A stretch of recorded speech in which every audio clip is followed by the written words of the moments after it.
মধ্যপ্রাচ্যে যুদ্ধ পরিস্থিতি কি তৈরি হতে পারে বাংলাদেশ সীমান্ত? শোনা যাচ্ছে মিয়ানমারের আরাকান আর্মিকে সহযোগিতা করতে চায় ট্রাম্প সরকার, তাই চট্টগ্রাম বন্দর, সেন্ট মার্টিন ও করিডোর দরকার তাদের।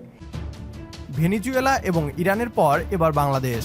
মিয়ানমার এবং বাংলাদেশের মধ্যকার যুদ্ধ বাঁধাতে চলেছে আমেরিকা। ইরানের পর ডোনাল্ড ট্রাম্পের পরবর্তী টার্গেট মিয়ানমার। বাংলাদেশকে ব্যবহার করেই মিয়ানমারকে টার্গেট করতে চলেছে ডোনাল্ড ট্রাম্প, এমনটাই দাবি করছে পশ্চিমবাংলার মিডিয়া। ইরানকে ধ্বংসের পর আরেক মুসলিম প্রধান দেশ বাংলাদেশকে যুদ্ধের ময়দানে ঠেলে দিতে নয়া পরিকল্পনা অস্ত্র ব্যবসায়ী আমেরিকার।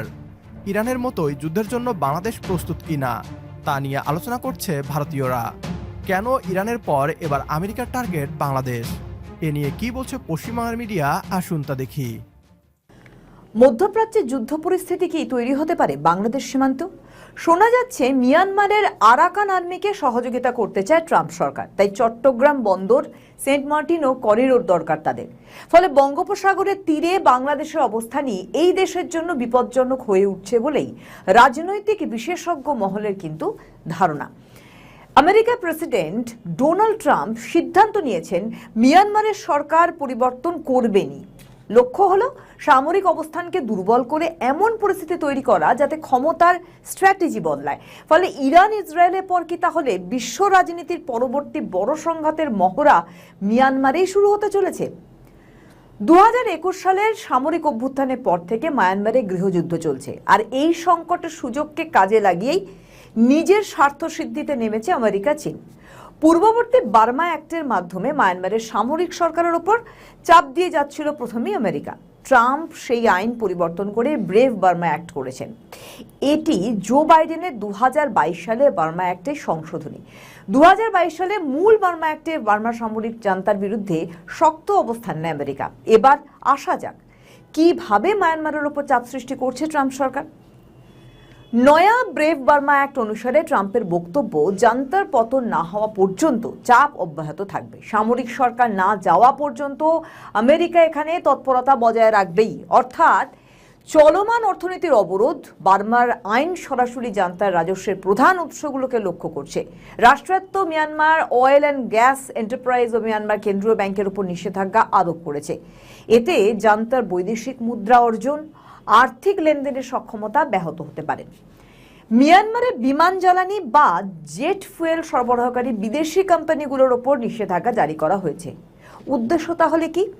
জান্তার বিমান বাহিনী অভিযান চালানোর সক্ষমতা হ্রাস করা। মায়ানমারের আভ্যন্তরীণ গৃহযুদ্ধের ফলে স্থলযুদ্ধে অনেক পিছিয়ে পড়েছে মিয়ানমারের সামরিক বাহিনী, তাই স্বভাবতই বিমান বাহিনীর উপর অনেকটাই নির্ভর করতে হচ্ছে তাদের। কিন্তু বিমানের জ্বালানি সরবরাহকারী বিদেশি যে সমস্ত কোম্পানি রয়েছে তার মার্কিন নিষেধাজ্ঞার সম্মুখীন হয় সব কোম্পানি থেকে জ্বালানি কিনতেও পারছে না মিয়ানমার। এমনকি মিয়ানমারে ভোটাধিকার স্থগিত করার প্রস্তাব রয়েছে, যা দেশটিকে আন্তর্জাতিক আর্থিক সহায়তা থেকে বিচ্ছিন্ন করতে পারে। এবার প্রশ্ন, কেন চাপ? কারণ চীনের জন্য মালাক্কা প্রণালী বিকল্প পথ তৈরির পথ রুদ্ধ করা। মালাক্কা প্রণালীতে চীনের দুর্বলতা তো রয়েছেই, সকলে জানে। সিঙ্গাপুর, মালয়েশিয়া, ইন্দোনেশিয়া সংলগ্ন এই প্রণালীর ঠিক পাশেই সিঙ্গাপুরে মার্কিন নৌঘাঁটি। চীনকে তার নিজের ভূখণ্ড থেকে এশিয়া ও ইউরোপে যেতে হলে তাইওয়ান, ফিলিপাইন, সিঙ্গাপুরে 3টি মার্কিন নৌঘাঁটি পার করে যেতে হবে। এই ঝুঁকি এড়াতেই চীন রাখাইন রাজ্যের কিয়াকফিউ বন্দরটিকে বিকল্প হিসেবে ব্যবহার করছে। এতে চীনের কয়েক হাজার কিলোমিটার দূরত্ব কমেছে। এমনকি মার্কিন রণতরীর চোখ ফাঁকি দিয়ে নিমেষেই মধ্যপ্রাচ্য, ইউরোপে পৌঁছে যেতে পারছে চীন।